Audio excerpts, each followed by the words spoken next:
gapirayotgan joyingizda yuzingizga telefonni o'chirib qo'yadigan bitta odam bor hayotingizda.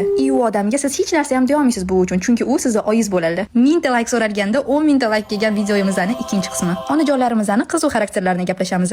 Oila bilan telefonda gaplashayotganingizda gap tugagandan keyin bo'pti oy degandan keyin boshqa gap gapirmaydi, chunki telefoningizda davno o'chib bo'lgan bo'ladi. Bo'pti deganimdan keyin yana nimadir gapirishim kerakligi esimga tushib qolib, endi gapirmoqchi bo'lganimda oyim o'sha telefonni o'chirib qo'ygan bo'ladi. Onaginam bu videoni ko'rishingizni aniq bilaman. Men bitta narsani so'ramasam bo'lmaydi. Qanaqa qilib bo'pti deganimdan keyin sekundda ichida telefonni o'chirib qo'yishga ulgurasiz? Menga shuni tushuntirib bering.